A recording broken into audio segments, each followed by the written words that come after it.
My name is Matthias Brenner.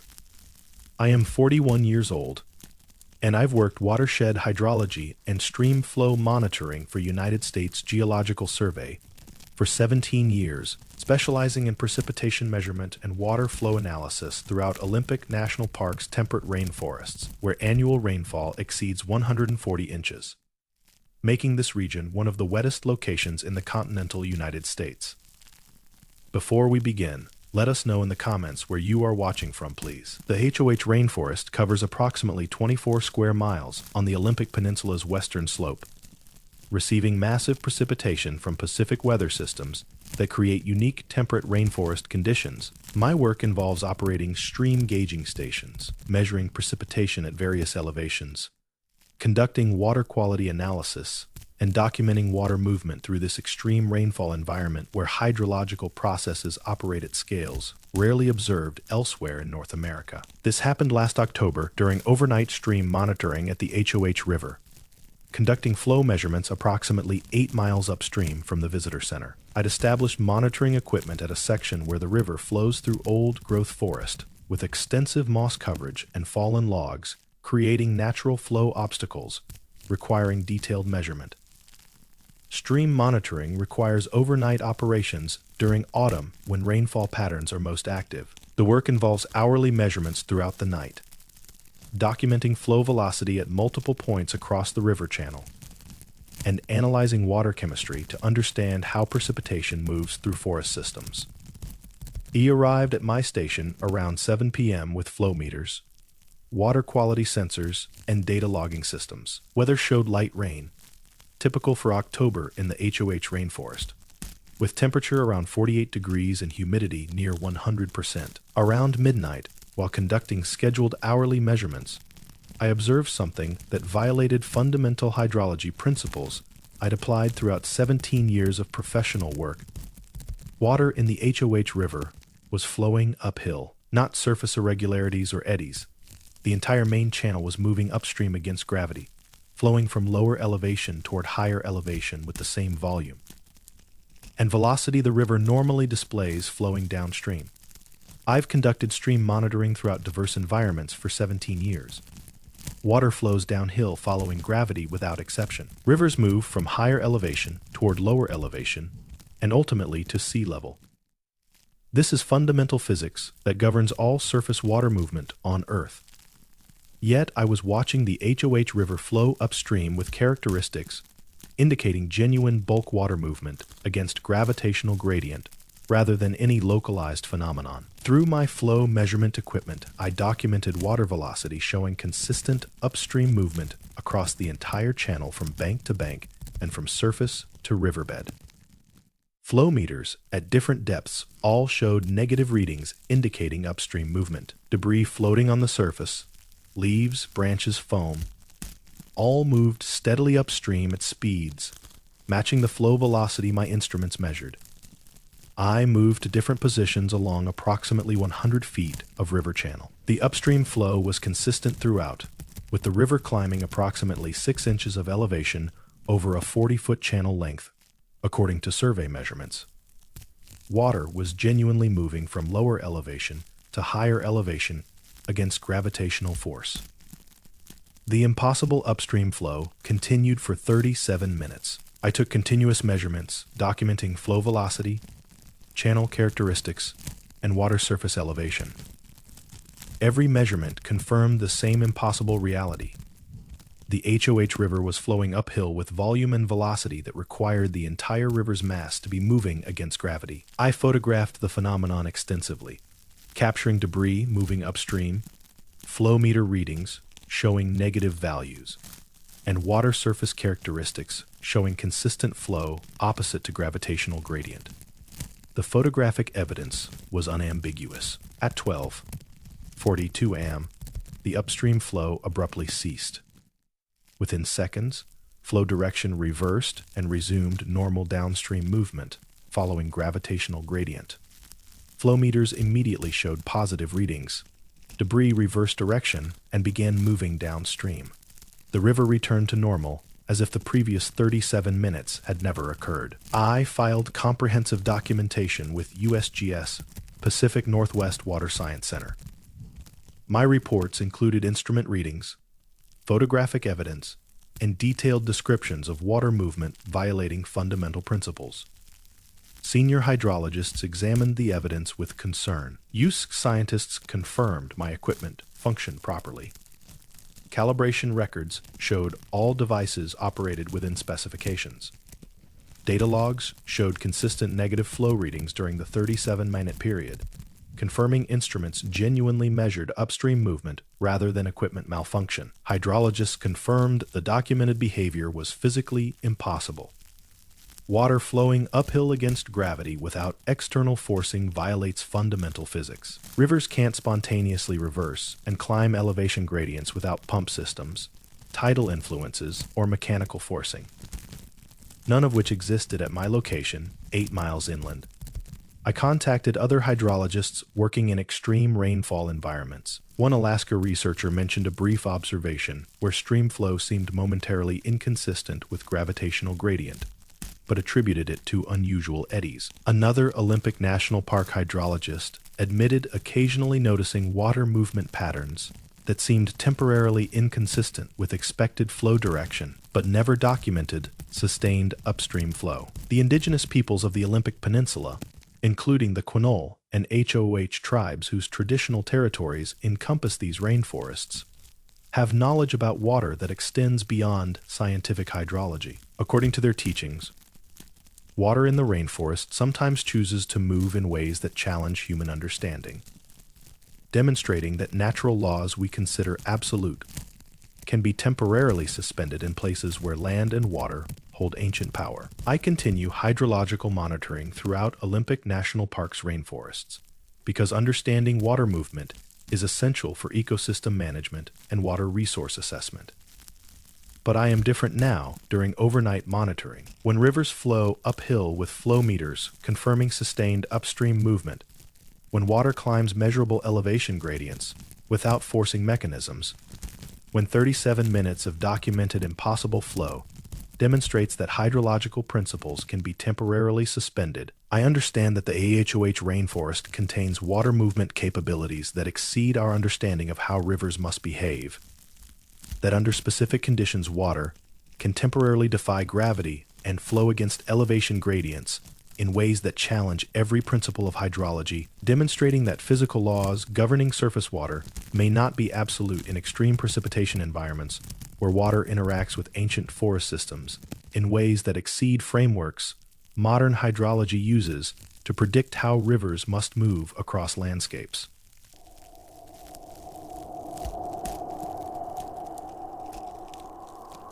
My name is Leopold Ashford. I am 36 years old, and I've worked fungal ecology research for University of Washington for 13 years, conducting extensive overnight field surveys throughout Olympic National Park's temperate rainforest, where extreme moisture conditions support extraordinary fungal diversity, including numerous endemic species found nowhere else in North America. This happened last November during nocturnal mushroom surveys in the Quinault Rainforest, documenting fruiting patterns and measuring growth rates for established colonies.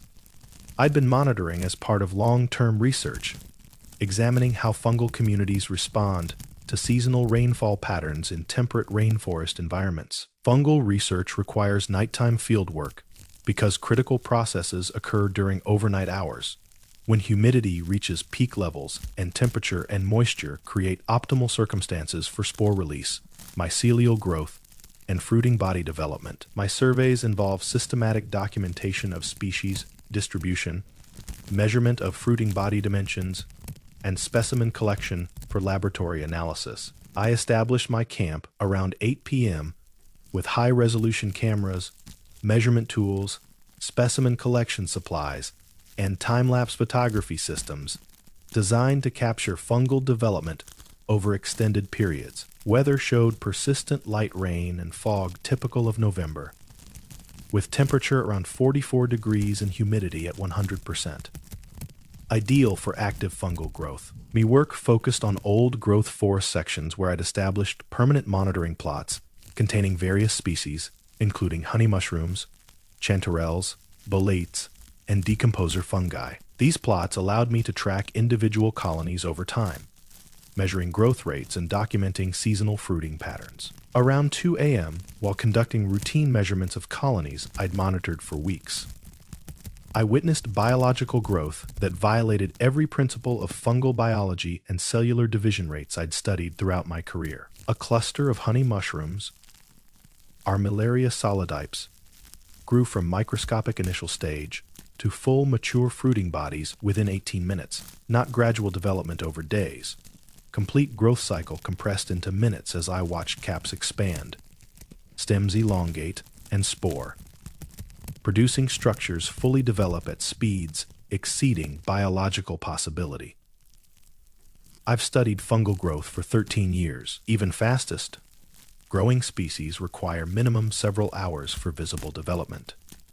Honey mushrooms typically need 3 to 5 days to progress from initial pins to fully expanded mature fruiting bodies capable of spore production. Fungal growth rates are limited by cellular division speed, nutrient transport, and structural development that cannot be accelerated beyond specific biological limits without causing abnormalities or structural failure. Yet I was watching complete mushroom development at speeds requiring cellular division approximately 500 times faster than biological processes allow.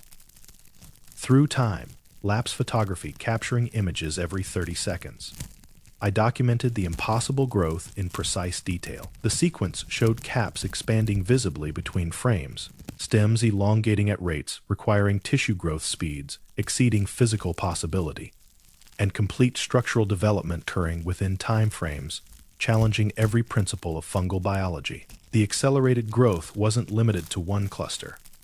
Throughout my survey area spanning approximately 100 square meters, multiple fungal species of different taxonomic groups all began displaying identical impossible growth rates simultaneously. Decomposer fungi on fallen logs expanded from microscopic stages to mature structures within minutes. Mycorrhizal species developed complete fruiting systems at speeds exceeding their normal multi-day cycles. Various rare endemic fungi all grew at identical accelerated rates, regardless of normal species specific patterns. The coordinated acceleration across unrelated species suggested the phenomenon wasn't species-specific biology, but rather environmental condition or external influence affecting all fungal growth simultaneously, causing diverse species with completely different growth mechanisms to develop at identical impossible speeds. By 3:15 a.m., approximately 75 minutes after acceleration began, all fungal development abruptly returned to normal rates. Species resumed standard development patterns. Mushrooms that had completed maturation during acceleration showed normal, mature characteristics with no abnormalities indicating developmental problems from extreme growth speed. I collected specimens for laboratory analysis. Microscopic examination revealed normal fungal tissue structure, proper cellular organization, and mature spore producing structures. The mushrooms were biologically normal, despite developing in impossible timeframes. I submitted comprehensive documentation to University of Washington Mycology Department, including time-lapse sequences, growth measurements, and specimen analysis results. Senior mycologists confirmed the documented growth rates exceeded biological possibility by factors challenging fundamental understanding of cellular division and organism development. Biologists examining specimens confirmed mushrooms showed normal mature characteristics, despite impossible development speed. Cellular structure was properly organized. Spore, producing tissues were fully developed and functional, and no abnormalities suggested accelerated growth caused problems. The mushrooms had somehow completed normal complex development in time frames that shouldn't allow sufficient cellular divisions to build complete fungal structures. I contacted mycological researchers in other temperate rainforest environments. One Olympic researcher mentioned observing unusually rapid development once but attributed it to missing earlier stages. A tropical mycologist described rare instances where growth seemed faster than expected but never documented measurements confirming rates exceeding biological constraints. The indigenous peoples of the Olympic Peninsula have traditional knowledge about how forest life sometimes grows in ways exceeding normal biological time. According to their teachings, the rainforest sometimes compresses time for living things, allowing growth that normally requires days to occur within moments, demonstrating that biological limitations we consider fixed can be temporarily suspended when the forest chooses to reveal capabilities exceeding human scientific frameworks. I continue fungal research throughout Olympic rainforests because understanding biodiversity and ecological roles is essential for forest ecosystem management and conservation. But I am different now during overnight surveys, when multiple species complete full development in minutes with time. Lapse evidence documenting growth rates exceeding biological possibility by hundreds of factors. When cellular division occurs at speeds challenging fundamental biology, when diverse, unrelated species all accelerate, simultaneously demonstrating coordinated environmental influence, I understand that Olympic Peninsula rainforests can create conditions where fungal growth temporarily operates beyond normal cellular constraints. That extreme temperate rainforest environments may accelerate biological processes, allowing organisms to complete complex development requiring millions of cellular divisions within time frames that shouldn't provide sufficient duration for the cellular organization and structural development that my documentation proved occurred during 18 minutes of impossible fungal growth.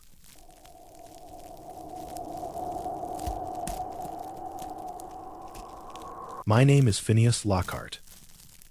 I am 48 years old, and I've worked historic building preservation for Olympic National Park concessionaire operations for 22 years, currently supervising structural maintenance at Lake Crescent Lodge, a historic structure built in 1915 requiring continuous maintenance to preserve its century-old architectural character while ensuring modern building codes and safety standards.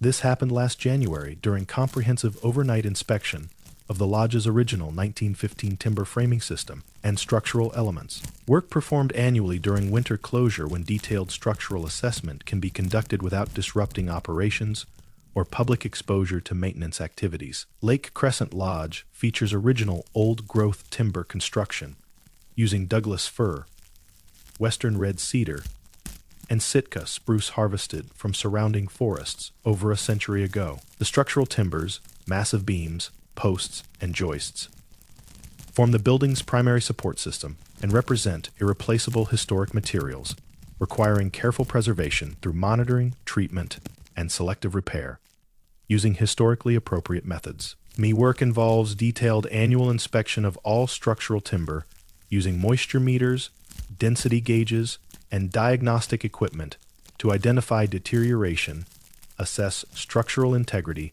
and plan conservation treatments. This work must be performed overnight in winter when the lodge is closed and environmental conditions are stable for accurate instrument readings. I began inspection around 9 p.m., working systematically through the oldest sections examining timber beams, posts, floor joists, and roof framing. I used calibrated instruments to measure wood moisture content, density, and structural soundness. Standard preservation protocols for assessing century-old timber. Around 1 a.m., while examining original Douglas fir ceiling beams in the 1915 main hall using moisture meters and density gauges, I discovered something impossible according to every principle of wood science and structural preservation I'd applied throughout 22 years of historic building maintenance. The century-old timber beams were transforming, not deteriorating through rot or insect damage. The wood itself was changing species, with cellular structure, grain patterns, and material properties altering from one wood type to different species as I conducted continuous measurements. A massive Douglas fir beam, documented in 1915 construction records and confirmed through previous inspections, showed cellular characteristics of western red cedar when I measured with density gauges. Grain patterns had changed from distinctive Douglas fir growth rings to cedar's characteristic pattern. Wood density measurements showed values consistent with cedar rather than higher density Douglas fir. Within minutes, the same beam showed characteristics of Sitka spruce. Grain patterns altered again. Density measurements changed to match spruce's lighter weight. Moisture content readings shifted to reflect spruce's different cellular structure. I've worked historic timber preservation for 22 years. Wood species don't change. Cellular structure formed when trees grew remains fixed permanently. Douglas fir remains Douglas fir for centuries. Grain patterns, cellular organization, and material properties are determined during tree growth and don't transform after wood is incorporated into buildings. Yet, I was watching century-old structural timbers cycle through different species, while diagnostic instruments documented the impossible transformations with measurements showing cellular properties, density values, and moisture characteristics changing to match different species, as the wood's fundamental composition altered. The species transformation affected multiple structural elements simultaneously. Original cedar posts showed Douglas fir characteristics. Spruce joists displayed cedar properties. Floor timbers cycled through different species. The transformations seemed random, no pattern to which elements changed. But the changes were systematic and complete, with every material property altering to match new wood species. Most disturbing was examining historical construction documentation while watching transformations occur. The lodge's 1915 building records specified exact species used for each structural element. Original drawings identified which timbers were Douglas fir, cedar, or spruce based on structural requirements and material availability. But as I compared current observations to historical records, timbers no longer matched their documented original species. Beams specified as Douglas fir showed cedar characteristics. Posts documented as cedar displayed spruce properties. The physical wood had become different species than construction records indicated, had been installed over a century earlier. Then individual timbers would transform again, sometimes returning to species matching historical documentation, sometimes changing to yet different wood types, cycling through transformations that challenged my understanding of material stability and my ability to verify the lodge's structural composition against construction records. The wood species transformations continued for approximately 90 minutes. Throughout that period, I took continuous measurements documenting cellular properties, density values, moisture content, and grain patterns for multiple elements, recording how individual timbers cycled through different species with complete material property changes occurring within minutes. Around 3 a.m., all structural timber elements returned to species consistent with historical construction documentation and my previous inspection records. Douglas fir beams again showed fir characteristics. Cedar posts displayed cedar properties. Spruce joists matched spruce specifications. The building's structural timbers reverted to their historically documented species as if the 90 minutes of impossible transformation had never occurred. I filed comprehensive reports with National Park Service historic preservation specialists, including detailed instrument readings, documenting species transformations, measurements showing cellular property changes, and analysis of how observed cycling related to historical construction documentation. Materials scientists confirmed my equipment functioned properly. The readings genuinely indicated wood cellular properties corresponding to different species at different times. Wood technology specialists confirmed the documented transformations were materially impossible. Cellular structure formed during tree growth is permanent after harvest. Wood species identity is determined by cellular organization, grain patterns, and material properties that remain fixed regardless of age or environmental exposure. Yet my documentation showed century-old structural timbers displaying cellular and material properties corresponding to different species at different times, with complete property changes occurring within minutes as individual elements cycled through species transformations, challenging fundamental understanding of wood as stable material with permanent characteristics. I contacted other historic preservation specialists working with century-old timber structures.